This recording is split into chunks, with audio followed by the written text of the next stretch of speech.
स्त्रियों ने एक साथ कहा कि महाराज हमारे पास। और भगवान बोले एक जोड़ी कुंडल सबके पास कैसे हो सकता है, बताओ। तो बोले हम बता देंगे लेकिन एक शर्त है।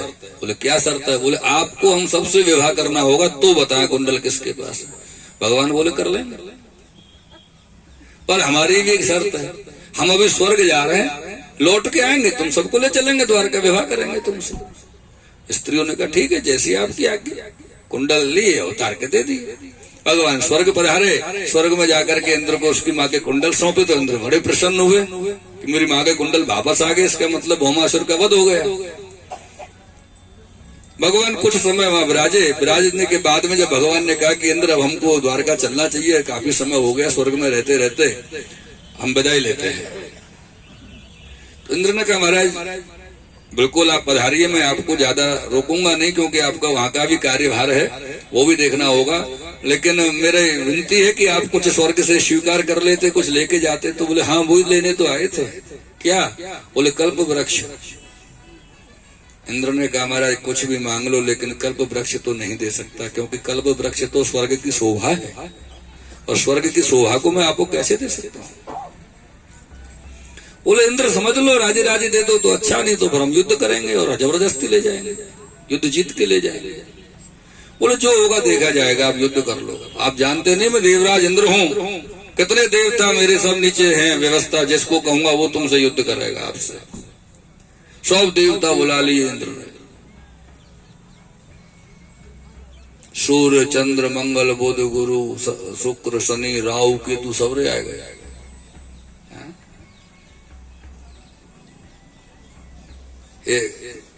नौ ग्रह कितने होते हैं?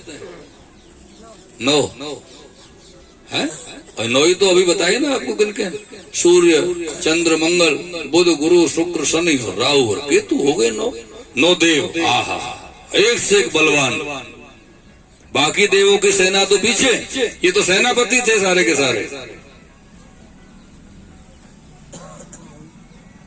सूर्य से कहा इंद्र ने, जब सूर्य ने इंद्र से कहा कि महाराज क्या क्या है देवराज, तो इंद्र बोले सूर्य से कि हे सूर्यदेव, ये द्वारकाधीश हमसे युद्ध करना चाहते हैं, जाओ उनसे युद्ध करो, परास्त कर दो उनको। तो सूर्यदेव ने कहा हे इंद्रदेव क्षमा कीजिएगा, अगर इनकी तरफ नजर भी टेढ़ी की ना तो आपके हाथ पैर सही कर दूंगा, ध्यान रखना। इंद्रदेव बोले अपने राजा से ऐसे बोलते हो, आपको क्या हो गया, ऐसे क्यों बोल रहे हो?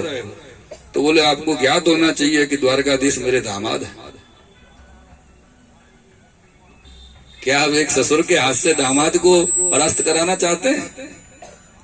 मैं परास्त भी नहीं कर सकता और उनका अपमान देख भी नहीं सकता, वो मेरे दामाद है।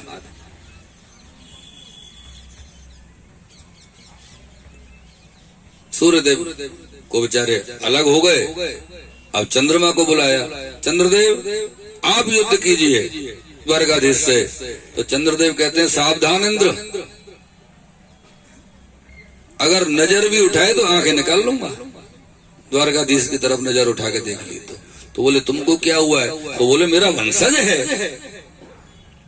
अब क्या मैं अपने वंशज अपने वंश के बालक की हत्या करूंगा? तुमको शर्म नहीं आती है? ऐसे करके इंद्र को फटकार दिया चंद्रदेवता ने।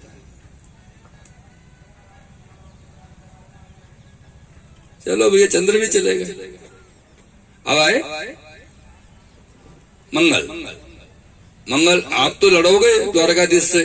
बोले क्षमा कीजिएगा महाराज, मैं उनके चरणों का दास हूं क्योंकि वो मेरे पिता हैं और मैं उनका पुत्र हूं। कारण कि मंगल पृथ्वी का बेटा है और पृथ्वी रूप में सत्यभामा जी के रूप में वही स्थापित है, और मेरी माँ के जो पति हैं वो द्वारकाधीश मेरे पिता हैं, इसलिए मैं अपने पिता से युद्ध नहीं कर सकता। और मेरे पिता की तरफ थोड़े ध्यान से बात करना है साहब, वो मेरे पिता हैं, याद रखना।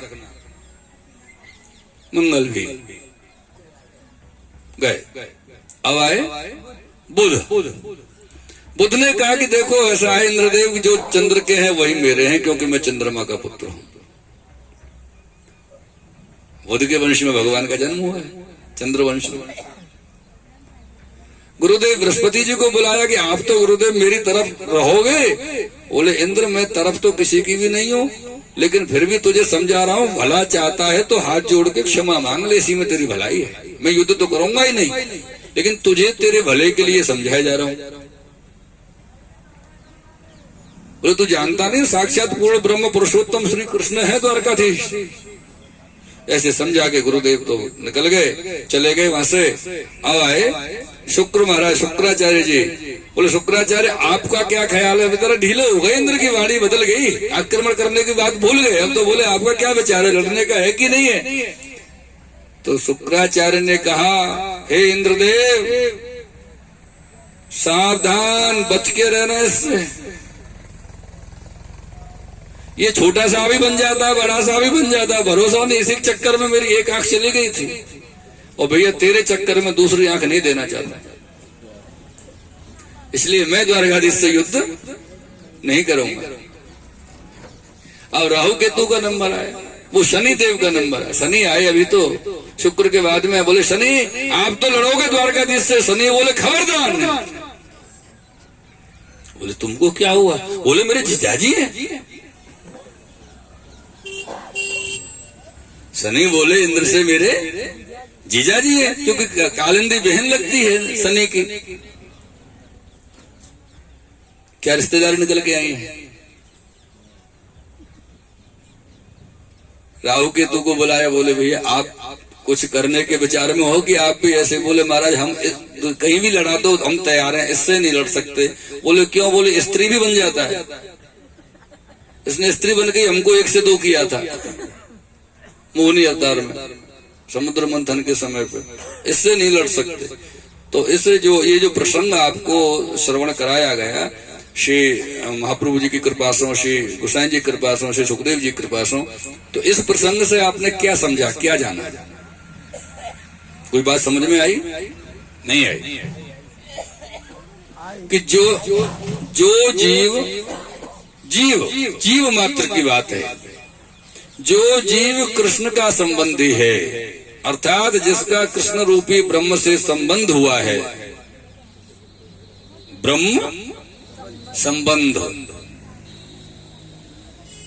याद रखिएगा, तीसरी बार बोल रहा हूं, ब्रह्म से संबंध लिया नहीं है, अपने ब्रह्म संबंध करे लीदू छे न आप्यू छे। पहला बाबा ब्रह्म संबंध बहु आपे छे न बहु सारस, अपने ब्रह्म संबंध है बाबा श्री लीदू छे आमनो चाले।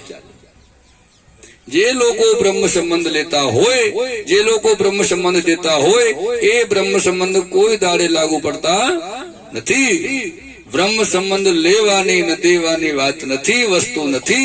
સંબંધ એટલે કરવાની અને થવાની વસ્તુ હોય છે। જે જીવનો સંબંધ બ્રહ્મ સાથે કૃષ્ણ સાથે જોડાયેલું હોય, એ નવગ્રહ દેવતાઓ એ જીવને સ્પર્શ ન કરે। ના તો બીજા બધા લોકો માટે તો ગ્રહ શાંતિ કરાવીએ।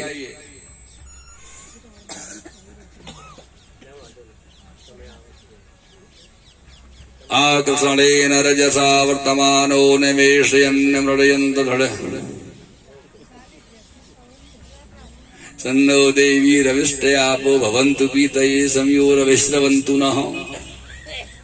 शनि की शांति कराओगे, शुक्र की कराओगे, राहु केतु तीव्र है गए, उग्र है गए, इनकी शांति कराओ। कि मंगल बकरी चल रहे, इनकी शांति चलाओ, शांति कराओ। बकरी ग्रह ये सब उन लोगों को शांति करानी पड़ती है जिनके हृदय में ठाकुर जी नहीं विराजते हैं शांति से। उनको ग्रहों की शांति करानी पड़ती है। और जिनके हृदय में ठाकुर जी शांति से विराजते हैं, ग्रह उस जीव की रक्षा करते हैं कि कोई आकर के इसको कष्ट न दे जाए, क्योंकि ये हमारे स्वामी का अर्थात हमारे संबंधी का संबंधी है।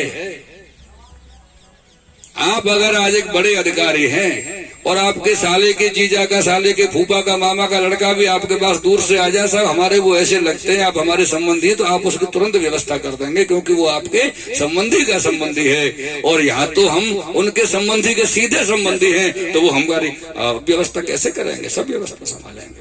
बस फर्क इतना है कि हमको वैष्णव बनना नहीं है, हमको वैष्णव बनना नहीं, कभी नहीं बनना वैष्णव। ख्याल रखना आप सभी लोग,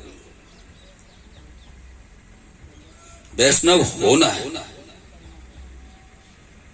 बनने में क्या जाता है, तिलक लगा, धोती बगल में पहनो, बन गए वैष्णव। हाँ, जय श्री कृष्ण, केम छो, हाँ मजा में, सारू થઈ ગયું है। बनना नहीं है, क्योंकि वह बनने वालों की नहीं चलती है, वह होने वालों की चलती है। साहेब, हमको अंदर से वैष्णव होना है, अंदर से ठाकुर जी को स्थापित करना है। नमामि हृदय, अब श्री महाप्रभु जी मंगलचरण में अपने में आता है ना, नमामि हृदय शेषे लीलाक्षी रावधि सायनम लक्ष्मी सहस्र लीला भी सेव्यमानम कला निधान। वो तो श्री ठाकुर जी अपने अनेक स्वरूपों से अनेक लक्ष्मी सहित विराजे, लेकिन कहाँ विराजे, कब विराजे और क्यों विराजे? जाके हृदय में कलुषितता को विष न भरियो हो, जाके हृदय में ईर्ष्या को, द्वेष को विष न भरियो हो, वाके हृदय में श्री ठाकुर जी विराजे। जाको हृदय नवनीत जैसो कोमल हो, कितनो कोमल हो, नवनीत। हाँ, हमारे पितृचरण बड़ी सुंदर एक बात कहते,